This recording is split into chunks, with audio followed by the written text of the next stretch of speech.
Vamos calcular aqui nessa aula a quantidade de calor a ser removida no resfriamento de um sistema fechado. Então, continuação na refrigeração, vou considerar um sistema fechado. Então, ar a 40 graus Celsius, 100 kPa, umidade relativa de 75%, está contido em um tanque rígido fechado de 2,5 metros cúbicos. O tanque é resfriado. Determine a quantidade de calor para que a temperatura final seja de 35 graus Celsius e a quantidade de calor para que a temperatura final seja 30 graus Celsius. Então, vamos calcular aqui para um sistema fechado. Bom, primeiras considerações. É um sistema fechado, portanto é o cálculo da energia interna e não da entalpia, certo? Energia interna, nós vamos desprezar os termos de energia cinética e potencial, temos só a energia interna. É assim que eu vou calcular, então, a quantidade de calor em função da energia interna. Vou tratar o ar como gás ideal, com calores específicos constantes. Chamei de TF a temperatura final, TI a temperatura inicial. Tenho as massas molares do ar seco e do vapor de água, tabelado, certo? E com isso, com as massas molares e sabendo que a constante específica é a constante universal dividido pela massa molar, eu tenho a constante específica de cada um dos meus componentes, no caso do ar seco e do vapor de água no meu sistema, certo? Então, para o ar, eu vou adotar aqui o CV constante de 0,717 kJ por kgK. Então, essas são as considerações. Vamos começar a calcular. Primeiro, eu preciso determinar as pressões parciais, certo? Então, foi dado a umidade relativa. No enunciado, foi dada a umidade relativa de 75%, certo? Deixa eu ver se eu tenho a tabela aqui. Para a temperatura de 40 graus Celsius, qual que é a pressão de saturação? 7,384 kPa. Essa é a temperatura de saturação. Então, essa pressão de saturação aqui, ó, tem lá na tabela 7,384. Eu tenho a umidade relativa de 75%, portanto, a minha pressão de vapor vai ser a umidade relativa vezes a pressão de saturação. É menor do que a pressão de saturação, obviamente, eu não estou com umidade relativa de 100%. Então, eu acho aqui a pressão de vapor. Uma vez que eu determinei a pressão de vapor, eu acho a pressão do ar seco, certo? A pressão total é a pressão do ar seco mais a pressão de vapor. Logo, a pressão do ar seco vai ser a pressão total, que é 100 kPa, menos a pressão de vapor que eu acabei de calcular. Eu acho aqui a pressão do ar seco. Se eu achei a pressão de vapor e a pressão do ar seco, eu posso aqui, com essa informação aqui, calcular a minha razão de umidade ou umidade absoluta, que é 0,622 pressão de vapor dividido pela pressão do ar seco. Nós vamos fazer isso no próximo slide, certo? Não calculei aqui, vou calcular mais para frente. Mas eu poderia calcular aqui a minha umidade absoluta já, certo? Calculei aqui, o que eu vou calcular aqui agora? As massas. Vou calcular as massas de ar seco e de água. E vou usar as duas usando a equação dos gases ideais. A gente viu já nas aulas anteriores que eu posso tratar tanto o ar como a água no sistema de refrigeração como gás ideal. Afinal de contas, a pressão daqui da minha água é de 5 kPa, uma pressão bastante baixa. A gente acha lá no diagrama de compressibilidade, o fator de compressibilidade muito próximo de 1, posso tratar como gás ideal. Então eu tenho a pressão do ar seco, que eu acabei de determinar. Não determinei? Pressão do ar seco, eu acabei de determinar. O volume é o volume total. A temperatura é a temperatura inicial, de 40. O R é a constante específica do ar seco, que eu já determinei lá no início. Acho a massa de ar seco, certo? Então, a massa de ar seco, 2,63 kg. Vou usar a equação dos gases ideais também para o vapor de água. A pressão do vapor, que eu acabei de calcular também, de 5,53. O volume é o volume total, de 2,5. O R é a constante da água e a temperatura é a temperatura inicial de 40, convertendo sempre, lembrando, importante, temperatura na equação dos gases ideais sempre em Kelvin. Então eu acho a massa de vapor de 0,096. Ah, não gostei, não quero usar a equação dos gases ideais para vapor. Não me convenci, não acho que isso aqui está certo. Bom, daí você pode usar então a razão de umidade, a umidade absoluta que eu acabei de calcular aqui. Ó. Eu tenho a umidade absoluta, 0,622 pressão de vapor pela pressão de ar seco. É isso que eu tenho aqui, não é?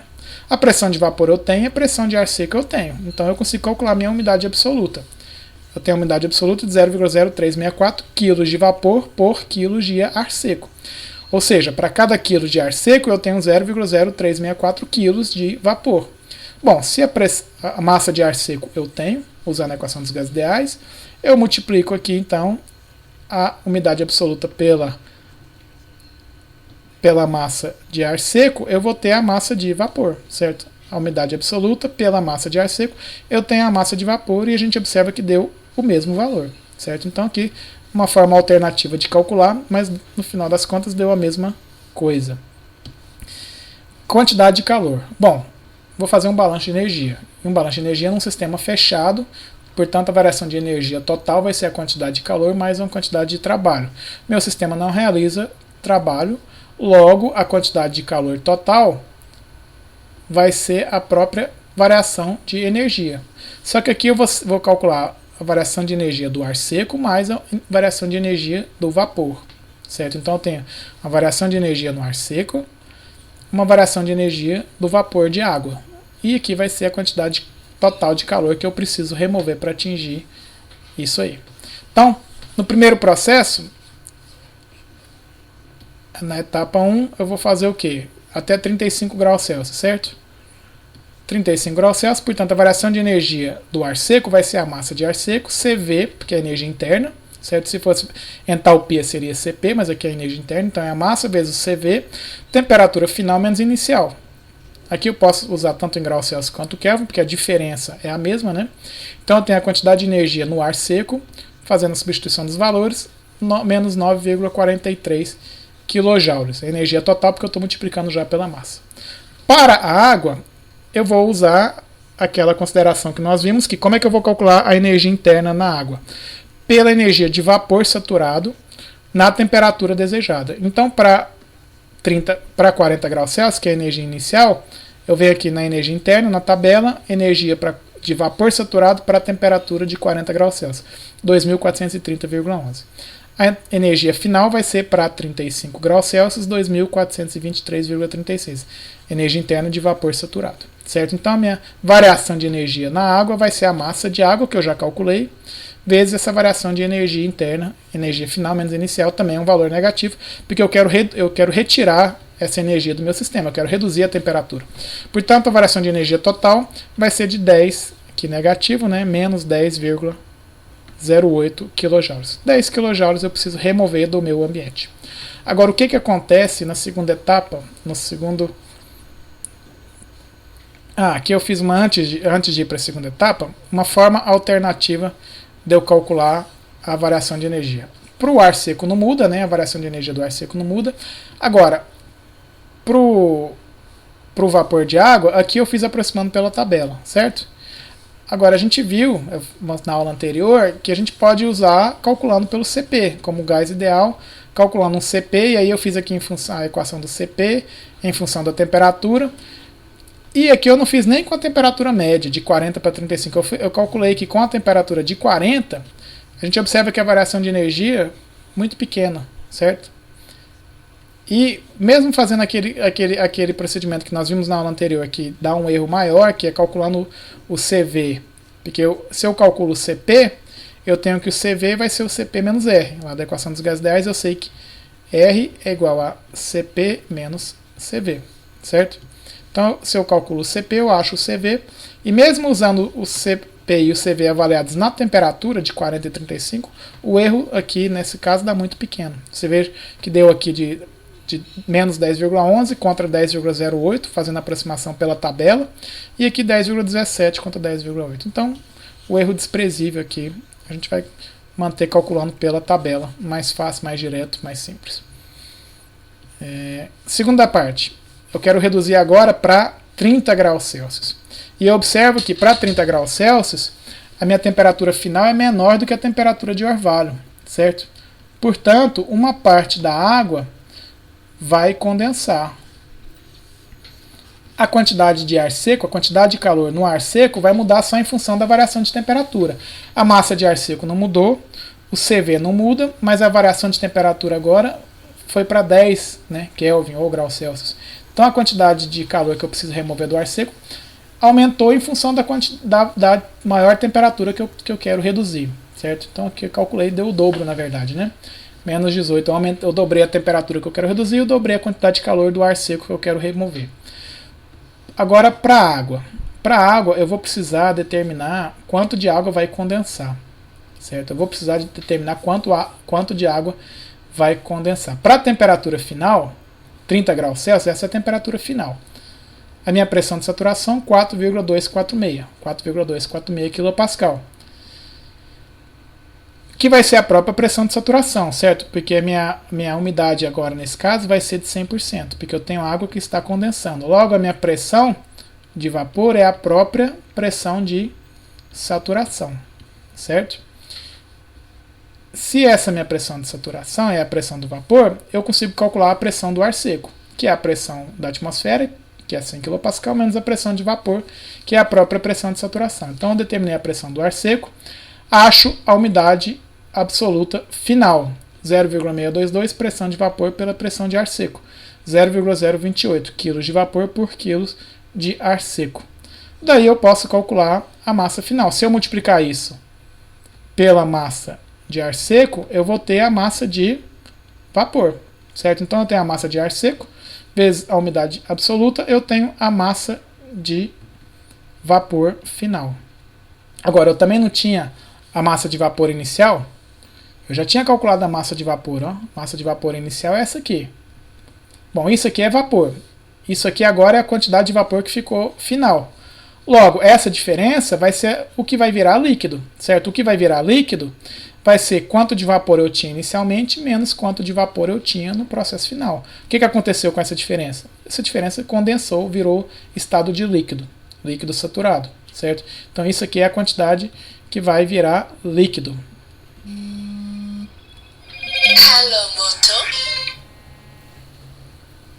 Certo? Agora, eu vou calcular então a quantidade de energia de vapor, que eu preciso remover do vapor. Como é que eu vou calcular isso? Bom, uma parte do vapor está no estado, vai continuar no estado de vapor. Então, a massa de vapor vezes a energia de vapor final menos a energia de vapor final. A outra parte do vapor vai virar o quê? Vai virar líquido. Quanto que vai continuar vapor? Isso aqui vai continuar vapor. Então, isso aqui tudo vai ser do início ao fim vapor. Isso aqui vai virar líquido. Portanto, eu pego isso aqui, ó, quantidade de vapor, massa de vapor, que é essa que eu calculei aqui, 0,07364, 0,07364. Energia de vapor para a temperatura final, então eu vou lá na tabela, para a temperatura de 30 graus Celsius, entalpia de vapor saturado, 2.416, menos a energia de vapor no estado inicial, que era 40, 2.430,11. Essa é a massa que vai continuar vapor, mais a massa que vai virar líquido de vapor, né? Esse aqui vai virar líquido, eu acabei de calcular aqui, 0,02236. Isso vira líquido. Só que se virou líquido, ele começou como vapor, então energia interna de vapor a temperatura de 40, só que ele terminou como líquido. Então líquido para a temperatura de 30. Então qual a energia interna que eu vou usar aqui? Eu vou usar a energia interna de líquido saturado a 30 graus Celsius, 125,77. Isso aqui é o que faz aumentar bastante a quantidade de calor necessária a ser removida. Então foi para menos 52 kJ total. O que me leva a uma quantidade de calor total de a quantidade de ar seco, que eu já calculei aqui, mais uma quantidade de vapor que eu acabei de calcular de 71,38 kJ a ser removido. Então eu saltei de quanto? De 10 kJ para abaixar, para reduzir a temperatura de 40 para 35, para 71 kJ para reduzir a temperatura de 40 para 30, em função de uma quantidade de água que vai condensar. E ela condensar, mudança de fase, são processos que consomem muita energia. Se a gente lembrar do diagrama pressão, dos diagramas, né, dos domos de vapor, essas regiões aqui de mudança de fase são regiões que consomem muita energia. A quantidade de energia num processo de mudança de fase, daqui para cá, de líquido saturado para vapor saturado, é bastante grande essa quantidade de energia aqui. E é o que a gente observa aqui. Então essa quantidade de energia é bastante grande. E é assim que eu calculo então a quantidade. Sempre é importante observar se alguma parte vai condensar. Quando condensa, o que acontece com a minha umidade relativa? Ela vai para 100%. certo? 100%, tudo eu estou com a máxima quantidade possível de vapor, senão eu não estaria condensando, né? Se meu sistema ele consegue comportar mais água, ele não estaria condensando. Se ele está condensando é porque eu já atingi o limite de água possível, certo? Então, minha umidade relativa é de 100%, a pressão de vapor vai ser a pressão de saturação, calculo a razão de umidade, ou a umidade absoluta, calculo a massa que condensa, daí eu calculo a energia, uma parte como vapor, vai começar e terminar como vapor, e uma parte vai começar como vapor e vai terminar como líquido.